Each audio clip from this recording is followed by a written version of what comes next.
Hi everyone, welcome to Mash Shinigami. इस video में हम इन्वर्स ट्रिग्नोमेट्रिक फंक्शंस के बारे में पढ़ेंगे और उनको देखेंगे कि कैसे उनके इन्वर्स के डोमेन्स वगैरह क्या होते हैं और वो कैसे निकालते हैं। तो देखो, हमें ये साइन एक्स को बहुत अच्छे से समझना, उसके बाद बाकी सब अच्छे से समझ आ जाएंगे। ठीक है। तो देखो, साइन एक्स का ग्राफ कैसे बनता है, ऐसे बनता है। ठीक है। अब साइन एक्स का जो इन्वर्स होगा वो होगा साइन इनवर्स। ठीक है। ये हम साइन इनवर्स, साइन का इनवर्स होता है। तो इसका मतलब क्या होता है? तो बेसिकली जैसे कि मेरा साइन साइन मैं कोई भी एक एंगल ले लेता हूँ, 30 डिग्री ले लेता हूँ। वो होता है मेरा 1/2। तो इसका मतलब क्या होता है? Sine inverse of 1/2 is equals to 30 degree. ठीक है। बेसिकली 30 डिग्री साइन एक्स का डोमेन है, तो 30 डिग्री 1/2 पे मैप हो रहा है। तो 1/2 30 पे मैप होगा। ये होता है साइन इनवर्स का मतलब। ठीक है। 1/2 बेसिकली साइन किस एंगल पे 1/2 होता है, वो साइन इनवर्स का मतलब होता है। ठीक है। तो अब हमें पता है कि हमने पिछले वीडियो में देखा था कि वन वन और ऑन टू फंक्शन का ही इनवर्स निकलता है। देखो, साइन एक्स का ग्राफ ऐसे है। ठीक है। अब मेरे को ऐसे दिख रहा है कि देखो, अगर मैं कोई भी एक ये पर्टिकुलर, ये मैंने कोई भी एक वाई है मान लो, ये दो एंगल एक्स की ये दो वैल्यू पे ये सेम वैल्यू आती है। ठीक है। तो इसका मतलब क्या होता है? इसका मतलब क्या है कि ये वन वन नहीं है पूरे साइन एक्स के सारे एक्स की सारी वैल्यूज पे। तो हमें एक्स को रिस्ट्रिक्ट करना पड़ेगा जिससे कि इन दोनों में से एक ही वैल्यू है, एक ना है। ठीक है। समझे मैं क्या कहना चाह रहा हूँ? मैं ये कहना चाह रहा हूँ कि जो एक्स है, एक्स अभी हमारा माइनस इन्फिनिटी से इन्फिनिटी जा रहा है। ठीक है। तो उसमें अगर मैं हर एक साइन अगर मैं साइन एक्स को हर एक में देखूँ तो उसमें माइनस इन्फिनिटी से इन्फिनिटी में साइन एक्स वन वन नहीं है। वन वन क्यों नहीं है? क्योंकि दो वैल्यू पे एक्स की एक ये वाले एंगल पे और ये वाले एंगल पे सेम वैल्यू आएगी, सेम वैल्यू आ रही है, तो वन वन नहीं हुआ। तो मेरे को पहले इसका एक्स के डोमेन रिस्ट्रिक्ट करना है। अब एक्स का डोमेन में कैसे रिस्ट्रिक्ट कर सकता हूँ? मेरे को सिर्फ वन वन फंक्शन चाहिए। ठीक है। तो वन वन मेरा इस पॉइंट और इस पॉइंट के बीच में, यहाँ पे ये फंक्शन मेरा वन वन है। ठीक है। ये इस पॉइंट से इस पॉइंट के बीच में मेरा फंक्शन वन वन है। इस पॉइंट से इस पॉइंट के बीच में मेरा फंक्शन वन वन है। ठीक है। इन सारे पॉइंट्स के लिए मेरा फंक्शन वन वन है, और ये दोनों पॉइंट मेरा -1 से 1 तक भी जाता है, जो साइन एक्स की रेंज भी है। ठीक है। तो मेरा वन वन और ऑन टू बनाना है मेरे को फंक्शन। ऑन टू मतलब क्या हुआ? जो साइन एक्स की रेंज है वो उसके कोडोमेन के इक्वल हो जाए। ऑन टू में मतलब सारी वैल्यूज ले पाए, एक्स के मैं कुछ भी डालूं, तो मेरा जो कोडोमेन होगा वो -1 से 1 तक जाएगा। ठीक है। और जो एक्स की वैल्यू होंगी, अब मेरे को एक्स की वैल्यू सिर्फ उस इंटरवल में फिक्स करनी है जिस इंटरवल में फंक्शन वन वन हो। तो इस इंटरवल के बीच में फंक्शन वन वन है। देखो, किसी भी दो एक्स के लिए सेम वैल्यू नहीं आती, इसे और इस इंटरवल के। तो ऐसे बहुत सारे इनफाइनाइट इंटरवल्स हैं जिसमें मैं फंक्शन को वन वन बना सकता हूँ। तो इसलिए हमने एक इंटरवल लिया जिसे हमने प्रिंसिपल रेंज का है, जिसे हमने प्रिंसिपल इंटरवल का है, जिसमें हमारा -π/2 से पाई/2 वाला जो ये वाला वन वन बन रहा है, इसको हमने कहा है कि ये प्रिंसिपल प्रिंसिपल इंटरवल है। तो जो साइन इनवर्स एक्स होगा, उसका देखो डोमेन क्या होगा। डोमेन बेसिकली हमारा sine inverse x equals to y है। अब एक्स की मैं वैल्यू क्या क्या डालूंगा? -1 से 1 तक। बेसिकली ये साइन एक्स का ग्राफ था। तो साइन इनवर्स का क्या हो जाएगा? बेसिकली जो एक्स की, मतलब कि जैसे कि साइन, इससे मेरे को क्या पता लगा? Sine by is to sine x is to x है। ठीक है। तो साइन बाय एक्स है, तो एक्स मेरा -1 से 1 के बीच में आएगा। और प्रिंसिपल रेंज क्या है? प्रिंसिपल रेंज मतलब वाई की क्या वैल्यूज डालूंगा? वाई को मैं सिर्फ -π/2 से π/2 के बीच में डालूंगा। -π/2 से π/2 के बीच में, क्योंकि जिससे कि हमारा फंक्शन वन वन बन जाए, वन वन बन जाए जिससे। ठीक है। ये हमारा साइन एक्स का ग्राफ था। अब हमें जैसे किसी भी, अगर हमें एफ एक्स का ग्राफ दिया होता है तो, और हमें एफ इनवर्स एक्स का ग्राफ बनाना है, तो हमें क्या करना होता है? हमारा जैसे कि एफ एक्स का ग्राफ मान लो ऐसे है, कुछ भी है, तो हम एक्स इक्वल्स टू वाई वाली लाइन बनाते हैं, और उसके उसके कॉरस्पॉन्डिंग उसे रिफ्लेक्ट कर देते हैं। मतलब ऐसे ये बन जाएगा उसका ग्राफ थोड़ा सा। मतलब कि अ, ये वाली लाइन को एक प्लेन मिरर मान के और पूरा फंक्शन रिफ्लेक्ट कर देते हैं एक्स को, क्योंकि वाई बनाना है, वाई को एक्स बनाना है। ठीक है। तो इसलिए हम इसमें भी ऐसे कर सकते हैं। हमने एक ऐसे खींची, हाँ, ये ऐसे आई, और उसको फिर जैसे कि ये हमारा अल्टीमेटली हमारा ग्राफ साइन एक्स ऐसे रह गया। हमारा साइन एक्स सिर्फ हमें सिर्फ एक्स को इसके बीच में रखना है, इसके बीच में ये 1 1 है और ऑन टू भी है फंक्शन, ऑन टू क्योंकि हमने -1 से 1 तक फिक्स कर दिया अपना, तो मेरा ये होगा, और फिर उसमें हमने इसको रिफ्लेक्ट कर दिया, इसको रिफ्लेक्ट करके इसको रिफ्लेक्ट करके मेरा थोड़ा सा अच्छे से बना देता हूँ। हम्म आई होप समझ आ रहा होगा कि मैं कहना क्या चाहता हूँ।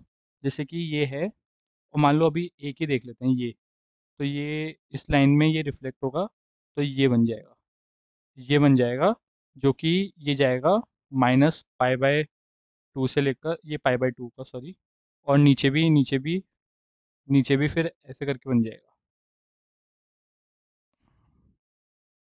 हम्म तो बेसिकली साइन इनवर्स एक्स को क्या देखो, एक्स मेरा क्या है, -1 से 1 तक जाएगा, ठीक है, ठीक है। बेसिकली इसको साइन इनवर्स एक्स को ऐसे समझ के कर लो ना कि बेसिकली बस ये अब वाई, साइन वाई का ग्राफ वाई में बन जाएगा ऐसे। साइन वाई का ग्राफ कैसे बनेगा, sine y is equals to x का ग्राफ कैसे बनेगा, ऐसे करके बनेगा, ठीक है। और उसमें से सिर्फ हम ये वाला पार्ट ले रहे हैं क्योंकि इसमें फंक्शन 1 1 है और ऑन टू है, सिर्फ यही वाला पार्ट ले रहे हैं, बाकी का नहीं ले रहे हैं क्योंकि उसमें 1 1 और ऑन टू नहीं रहेगा फंक्शन। तो इसलिए साइन इनवर्स हमने एक्स क्या कहा है, देखो, अब इसको थोड़ा ऐसे समझो कि एक्स की देखो वैल्यू, मैंने मान लो एक्स की वैल्यू मेरे को निकालना है साइन इनवर्स 1/2, ठीक है। अब ये देखो, ये 30 डिग्री पे होता है, ये 150 डिग्री पे भी वन, इसकी वैल्यू 30 डिग्री भी आएगी, 150 डिग्री भी आएगी, देखो यहाँ 30 डिग्री आ रही है, ये 150 डिग्री आ रही है, उसके बाद आगे भी एंगल्स आएंगे बहुत सारे, तो बहुत सारे एंगल्स आएंगे, ठीक है। पर हमें फंक्शन का पता है कि ये एक एक्स पे एक ही वैल्यू देगा, दो वैल्यू नहीं दे सकता, तो इस वजह से हमने इसका जो रेंज है वो फिक्स कर दी, -π/2 से π/2 फिक्स कर दी, कि सिर्फ हम 30 वाला लेंगे, 150 नहीं लेंगे, जिससे कि हम इसको एक फंक्शन मान सके। इस वजह से हमने इसकी रेंज फिक्स करी है कि इसकी रेंज सिर्फ -π/2 से π/2 तक जाएगी, ये -π/2 से π/2 तक में ही ये एंगल ले पाएगा, और कोई एंगल नहीं लेगा। और हमने इसलिए इसको रिस्ट्रिक्ट कर दिया है क्योंकि वरना फिर ये कुछ भी, अगर हमें ये दिया है तो मैं तो बता ही नहीं पाऊंगा कि कौन सा एंगल है, वरना तो मैं बता ही नहीं पाऊंगा क्योंकि इसके तो बहुत सारे एंगल्स आएंगे, ठीक है। मेरे को पर एक ही एंगल चाहिए जिससे कि मैं इसकी वैल्यू बता सकूँ कि बेसिकली इसकी वैल्यू ये है, तो इसलिए इसको प्रिंसिपल रेंज कहते हैं। और ये बहुत सारे, हम 1 1 ये बहुत सारी रेंज में हो सकता है, पर हमने एक ये रेंज कह दी -π/2 से π/2, हमने एक रेंज निकाल ली जिसके अंदर ये 1 1 होता है, ठीक है। तो इसको प्रिंसिपल रेंज कहती है। अब ऐसी कॉस का देखो, देखो कॉस का ग्राफ ऐसे जाता है, अब ये 1 1 कहाँ पे आ रहा है, यहाँ पे 1 1 है, यहाँ पे 1 1 है, ठीक है। तो इसलिए इसके लिए हमने सिर्फ 0 से पाई वाला जो ये वाला इंटरवल आ रहा है, इसके अंदर हमने ये इसकी हमने प्रिंसिपल रेंज कह दी, और इसका इन्वर्स का ग्राफ ऐसे बन जाएगा, बस ये एक्स इक्वल्स टू वाई में, यहाँ से हमने एक्स इक्वल्स टू वाई का ग्राफ बनाएंगे और उसमें इसको रिफ्लेक्ट कर देंगे, उसमें रिफ्लेक्ट कर देंगे, तो ये अ, ये वाला पॉइंट यहाँ पे आ जाएगा, 1 पे आएगा, तो हाँ बस इसको ऐसे रिफ्लेक्ट कर देंगे, ऐसे करके बन जाएगा ये, ऐसे करके बन जाएगा ये ग्राफ, ठीक है। तो इसका इसका डोमेन, डोमेन जो होगा वो ये, क्योंकि एक्स -1 से 1 के बीच में होगा, तो इससे भी हम ऐसे देखेंगे कि कॉज इनवर्स अगर हमें दिया हुआ है 1/2, तो हम इसकी 60 एंगल लिखेंगे, इसका हम -60 नहीं लिखेंगे, क्योंकि -60 के लिए भी ये सेम होता है ना, 60 के लिए ये कोई वैल्यू हो तो -60 के लिए भी वही वैल्यू आएगी, ठीक है। तो इसका इसका रेंज ऐसे है, और इसका ग्राफ तो समझ आ रहा होगा ना, इनवर्स का ग्राफ कैसे बनाना है।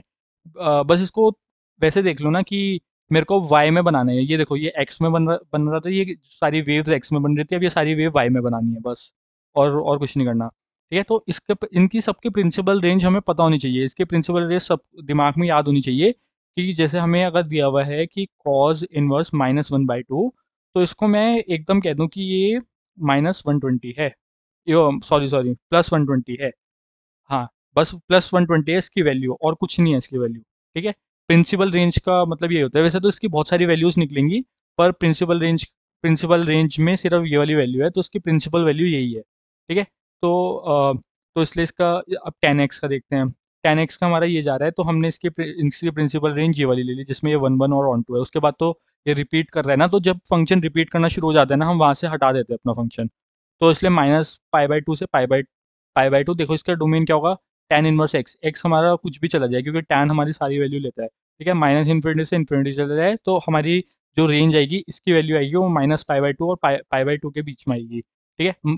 ये इंक्लूडेड क्यों नहीं, क्योंकि इस पर इन्फिनिटी है और इन्फिनिटी अचीवेबल नहीं है इस वजह से, ठीक है। तो इनवर्स को ऐसे समझो, tan 30 अगर हमारा होता है 1/√3, तो tan इनवर्स 1/√3 हमारा 30 डिग्री होगा।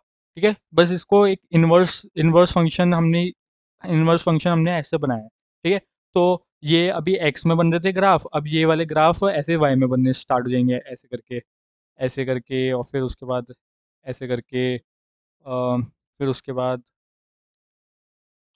ऐसे करके ये अब ये वाई में बनने स्टार्ट हो जाएंगे, और उसमें से सिर्फ हमें हमें सिर्फ जो -π/2 और π/2 के बीच में है उससे मतलब है, और बाकी से मतलब नहीं है हमें। उसके बीच ही हमारा फंक्शन 1/1 है, 1/2 है। ऐसे ही कॉट इनवर्स का हो जाएगा। कॉट इनवर्स का होता है हमारा 0 से π। 0 से π कॉट इनवर्स कैसे बनता है, तो यहाँ से ये वाला हमने प्रिंसिपल ले लिया, ये वाला हमारा प्रिंसिपल है। ठीक है, 0 से π वाला, और उसका ग्राफ ऐसे बन रहा है, इनवर्स का ग्राफ ऐसे बनेगा। इसका क्योंकि ऐसे कैसे बनेगा, क्योंकि देखो एक्स हमारा -∞ से इन्फिनिटी जाएगा और उस पर कुछ एंगल देगा। ठीक है, तो जब हमारा एक्स इन्फिनिटी है, जब एक्स हमारा इन्फिनिटी होता है, इन्फिनिटी पे कौन सा एंगल आता है, 0 डिग्री आता है, तो इन्फिनिटी पे 0 डिग्री एंगल है। और फिर उसके बाद जब जब ऐसे जब वैल्यू बढ़ती रहती है, जैसे ये वैल्यू है ना, ये अभी तो इन्फिनिटी थी, अब ये वैल्यू घट घट के 0 हो रही है। तो जब ये यहाँ से इन्फिनिटी थी, अब ये घट घट के जब 0 हो रही है, तो हमारा एंगल जो होता है वो बढ़ता रहता है और π/2 तक जाता रहता है। तो बढ़ता रहता है और ये π/2 तक चला जाएगा। ठीक है, ऐसे भी इन्वर्स अगर आप देख सकते हो। ठीक है, तो ऐसे करके कॉर्ड इन्वर्स का बन जाएगा 0 से π। इसका इंटरवल 0 से π आता है। अब ऐसे सेक का देखेंगे हम। सेक बेसिकली कॉस का इन्वर्स ही होता है, तो कॉस का हमारा क्या था, कॉस का हमारा 0 से, क्योंकि इस ग्राफ का बस इन्वर्स कर देंगे तो फर्क थोड़ी पड़ेगा, क्योंकि ये 1/1 है, इसका इन्वर्स कर देंगे वो भी 1/1 ही आएगा। बेसिकली 1/2 का 2 हो जाएगा, बस रहेगी तो एक ही वैल्यू ना वो। तो इसका 0 से π था, तो इसका भी 0 से π आएगा। ठीक है, इसका 0 से π आएगा, बस π/2 हम इसमें हटा देंगे, क्योंकि π/2 पे हमारा सेक इन्फिनिटी चला जाता है। कॉस हमारा 0 जाता है तो सेक इन्फिनिटी चला जाता है, और इसका डोमेन क्या होता है, डोमेन हमें पता ही है कि सेक सेक हमारा कहाँ से कहाँ तक जाता है, हमारा बस -1 और 1 के बीच में नहीं आता सेक, और बाकी सब जगह जाता है। ठीक है, तो इसलिए 1 पे भी वैल्यू एग्जिस्ट करती है सेक। जब हमारा 1 कौन से एंगल पे होता है, सेक सेक 0 1 होता है। ठीक है, तो इसलिए सेक 0 1 होता है, तो इसलिए इसका डोमेन जाएगा -∞ से -1 और 1 से इन्फिनिटी, और इसकी इसकी प्रिंसिपल रेंज कॉज वाली होगी, बस इसमें π/2 नहीं होगा, क्योंकि π/2 पे इन्फिनिटी जाता है सेक। सेक इन्फिनिटी जाता है π/2 पे। ठीक है, ये वाला ग्राफ बिल्कुल ये इससे ही बना है, बिल्कुल सेम ही ग्राफ है, देखो 0 से π/2 के बीच में ये 1 से लेकर इन्फिनिटी जा रहा था। ठीक है, ये 0 से π/2, अब ये वाई एक्सिस पे शिफ्ट हो गया, तो 1 से इन्फिनिटी जा रहा है। बेसिकली इसको बस रोटेट करके देख लो ग्राफ को, बस रोटेट करके देख लो, और ये पॉजिटिव वाई एक्सिस ऊपर है, तो इसलिए थोड़ा सा अजीब लग रहा होगा अभी, पर ये ग्राफ बिल्कुल सेम इससे ही आता है, क्योंकि ये पहले 0 से π/2 के बीच में 1 से इन्फिनिटी जा रहा है, 0 से π/2 के बीच में 1 से इन्फिनिटी जा रहा है, फिर उसके बाद π/2 से पाई के बीच -∞ से -1 आ रहा है, और फिर π/2 और पाई के बीच -∞ से 1 पे आ रहा है, -1 पे आ रहा है। ठीक है, सेक का ऐसे, आप कॉस का भी ऐसे देखेंगे। साइन का क्या था, साइन का था हमारा साइन का ये -π/2 से π/2। ठीक है, तो उसका भी -π/2 से π/2 का कॉजेक का ग्राफ ऐसे बनता है। ठीक है, उसका इन्वर्स ग्राफ ऐसे बनेगा, बस इससे ही हम बना लेंगे ऐसे, बस वाइब में शिफ्ट हो जाएगा। बेसिकली रोटेट हो रहा है एक टाइप से ग्राफ, और उसमें ज़ीरो नहीं आता, क्योंकि कॉज 0 एग्जिस्ट नहीं करता, कॉज 0 इन्फिनिटी होता है। कॉज 0 इन्फिनिटी होता है, तो रेंज तो आएगी नहीं कभी 0, क्योंकि एक्स की मैं इन्फिनिटी वैल्यू डालूंगा तो 0 आएगी, पर एक्स इन्फिनिटी तो हो ही नहीं सकता। ठीक है, तो आई होप कि समझ आया होगा। इन्वर्स फंक्शन मैंने काफ़ी अच्छे से बताने की कोशिश की है। तो यही इन्वर्स होता है, इसकी इनकी जो ये प्रिंसिपल रेंजेस हैं, ये काफ़ी अच्छे से याद रखना। डोमेन तो बेसिकली बेसिकली इन्वर्स फंक्शन के लिए क्या होता है, अगर अगर हमारा एफ का डोमेन डी है और रेंज आर है, तो एफ इनवर्स का डोमेन आर बन जाएगा और रेंज डी बन जाएगी। ठीक है, क्योंकि बेसिकली क्या होता है, f x equals to y मान लो, तो f inverse y equals to x होता है। ठीक है, तो बेसिकली अब एफ इनवर्स जो वैल्यू ले रहा है वो वाई ले रहा है। ठीक है, तो वाई बेसिकली इसका तो रेंज थी, इसकी तो रेंज थी वाई, तो और इसका क्या बन गया, इसका डोमेन बन गया, तो रेंज डोमेन बन गई। और एक्स क्या है, x basically F inverse x की एफ इनवर्स एक्स का रेंज है, तो वो डोमेन बन वो एफ एफ एक्स के डोमेन है। ठीक है, रिवर्स हो जाता है बस। ठीक है, तो अगले वीडियो में हम इनकी प्रॉपर्टीज़ देखेंगे, साइन एक्स की साइन इनवर्स इनवर्स की प्रॉपर्टीज़ देखेंगे। तो अभी के लिए इतने ही, काफ़ी अच्छे से आई होप कि अच्छे से समझ आया होगा। कोई भी डाउट है तो मेरे को कमेंट सेक्शन में पूछ लेना, या फिर डिस्क्रिप्शन में फॉर्म है वो फिल कर देना। ये काफ़ी अच्छा कॉन्सेप्ट है, इसको मतलब अच्छे से समझना है, वरना आगे फिर थोड़ी बहुत कन्फ्यूजन होएगी। तो अभी ये सारी कन्फ्यूजन क्लियर कर लेना, तो आगे से बहुत अच्छे से समझ आएगा फिर इन्वर्स ट्रिग्नोमेट्री। तो ठीक है, मिलते हैं फिर अगली वीडियो में। बाय।